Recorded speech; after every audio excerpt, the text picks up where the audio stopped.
Video, magre-review tayo ng nabili ko na ang tawag dito, pandikit. Ang tawag ay Aeron Alpha. Trending to ngayon guys, so tayo gagamitin natin to. Ito ay made from Japan. So ito yung mga ano niya, pwede nyo siyang gamitin sa eroplano. Ayan, eroplano, tapos sa sapatos, leather at saka rubber, tapos metal, wood, tsaka sa ceramic. Ayan, pwede siyang gamitin dyan. Ano bang aeroplano? Ayan, eroplano. Sit na yun. Ayan guys, so eroplano. Nakikita nyo ba yan? Plastic! Pwede nyo gamitin yan dyan. Plastic Pag nga. halimbawa natanggal Toy. ng pakpak. Toy lang. Ang didikit niya. Tapos yung price nga pala nito guys, hindi ko alam kung worth it ba, pero Saan price niya? mahal siya, 100 pesos. So gagamitin natin siya dito sa sapatos kung okay ba siya, kung worth it ba. So without further ado, idikit na natin siya guys. Ito siya. Aeron Alpha yung pangalan na ito, Aeron Alpha. Number 1 daw ko no in Japan. So sobrang madikit daw ito. Trending to, hindi ko lang alam kung nakita nyo to. So ito siya guys. Ako nakita ang trending. Hula ko lang. Aeron Alpha. Tayo pa lang kung sakasakali. So guys, kapag magbukas kayo nito, hindi nyo na kailangan tusukin yan. Meron to ditong pantusok. Ito. Ay, wala sila. So Hindi wala na tayong... yun. Ah, hindi. Ito lang. Ito pala to Ayun, guys. oh. So itong Okay. gagamitin nyo. Ayan. O yan. Di butas na siya. Di ba? Sarado. So, ipapasok nyo siya rito. Yung laki niya kasing laki na ng daliri. No? Ayan. Ganyan lang siya kalaki guys. So, parang 2 inches lang yata. Gel. Gel type pala. Gel. Super glue gel type. Alpha Aeron. So, the moment of truth. Idikit natin siya. Ito yung sapatos. Ay, nakanganga. Ayan, nakikita nyo ba guys? Nakikita nyo? Ayan, lalagyan po natin yan. Walang halong ano to. Walang halong pandaraya.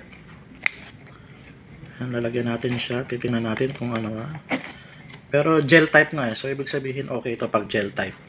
Kasi usually lang na yung ano, yung mighty band. Para siyang tubig. Babangkit. Ayan. So, ano siya guys. Ihipan ba natin to? Mag-wait lang tayo. Yung na-i-push mo na. Ayan na natin. Ano lang daw to eh. May sinabi ba dito kung ilang minutes? Mga 1 oras. Ayan siya guys. Inano ko na siya. Ayan. Tutupiin lang natin siya. Meron palang instruction Then, dito guys. Oh. Mag-wait tayo. May instruction. Ilang ano. Wala namang nakalagay kung ilang minuto yata. So mag-wait lang tayo guys. At kapag alam nating dumidikit na siya. So siguro nadikit na to. Ilang minuto ba? And Meron harmful ito guys Harmful. Huwag nyo itong ilalapit sa mga bata. Kasi kapag nadikit ito sa mata nila, hindi na sila makakadilat. Sige na kita. So ayan. Tingnan natin pa yung iba. Hindi, itaas mo siya kung dumikit na ba? Wala tayong pambiling sapatos. So ito muna. Lalagyan natin yung mga Mainit ba siya kagaya ng iba? Yung mamumurahin? wala nga naman subukan ko. Hindi, sa kamay mo pag push mo. Ayan, wala pa naman. Hindi mo naramdaman. Di ba dati yung ano, mainit? Hmm. Mainit sa kamay. Ito hindi.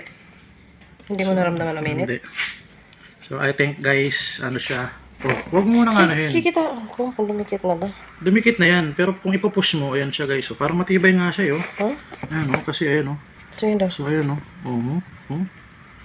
Diba? So, idikit lang natin to. Continue. Pressing lang. So ayan siya guys. Yun dyan, dumikit agad. Ayan. Madikit naman siya. Tingin ko madikit naman siya guys. Ayan. Lalagyan pa natin to. Kasi ang maganda rito dahil gel type siya eh. Kumbaga siguro mabilis lang siyang matuyo. Gel type nga eh, di ba? So takpan na natin siya. Takpan na natin para magamit pa natin sa mga susunod na kabanata. So ayan, didikit lang natin siyang ganyan. Tapos ihipan natin. Sige na masasabi mo. 5 minutes na tayo. So ang masasabi ko guys, Marirecommend mo ba to? goods. Makikita nyo to sa Robinsons. Doon nyo lang to mabibili sa Robinson. Etong Aeron Alpha. Ano, sobrang dikit niya Halos makikita mo pa yung nasa loob. Charot. Ano, pwede na rin siya guys. Dagdagan lang natin kasi hindi ko naman dinamihan. Ayan. Pero madikit na siya. Dito nadikit na eh. So okay na to. Kailangan masira na lang uli. Kasi dito okay na siya. Ayan. Ayan lang guys. Thank you for watching and have a nice day.